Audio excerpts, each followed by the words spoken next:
T भाषा प्रथम हिंदी भाषा के प्रश्न। भेजे मन भावन के उधव के आवन की सुधि ब्रजे गावन में पावन जब लगी। इस पंक्ति के रचनाकार कौन हैं? जगन्नाथ दास रत्नाकर। डॉक्टर नगेंद्र ने किस युग को स्थूल के प्रति सूक्ष्म का विद्रोह कहा है? छायावाद। मेरी तिब्बत यात्रा के रचनाकार कौन हैं? राहुल सांकृत्यायन। किसी बात का गूढ़ रहस्य जानने वाला वाक्य के लिए एक शब्द क्या होगा? मर्मज्ञ।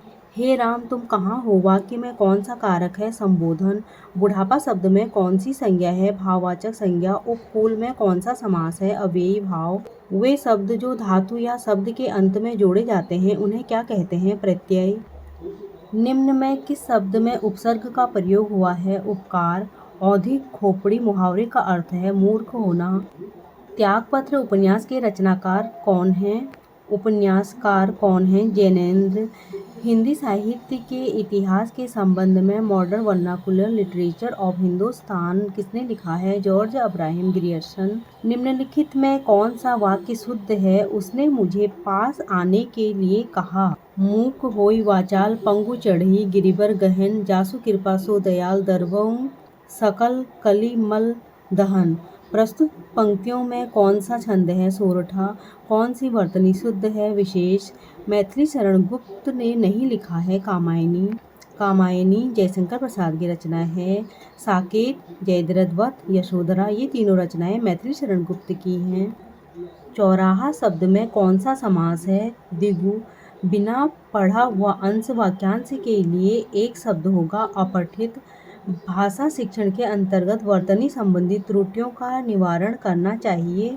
वर्तनी का शुद्ध उच्चारण एवं लेखन अभ्यास करवाकर बच्चों में भाषा प्रयोग की दक्षता विकसित करने के लिए आवश्यक है। उन्हें सुनने और बोलने की पूरी आज़ादी हो। वर्णों के उस समूह को जिससे कोई निश्चित अर्थ निकलता हो कहा जाता है शब्द। वे कथन जो आपसी व्यवहार में सामान्य रूप से प्रयुक्त होते हैं उन्हें कहते हैं अनौपचारिक कथन। निम्न में से किस पत्रिका का संबंध इलाहाबाद से है? हिंदी प्रदीप। सरस्वती पत्रिका के संपादक कौन थे? महावीर प्रसाद द्विवेदी। निम्न में से कौन सा शब्द अमात्रिक है? कलरव। तरनी तनुजा तट कमाल। तरनी तनुजा तट तमाल। तरुवर बहुछाये में कौन सा अलंकार है? अनुप्रास। रामचरितमानस में कांड का सही क्रम है बालकांड, अयोध्याकांड, सुंदरकांड, लंकाकांड। पराधीन सपने हूँ सुख नाही किस रचनाकार की पंक्ति है? तुलसीदास। वह थोड़ा बीमार है। इस वाक्य में थोड़ा में कौन सा क्रिया विशेषण है? परिमाणवाचक क्रिया विशेषण।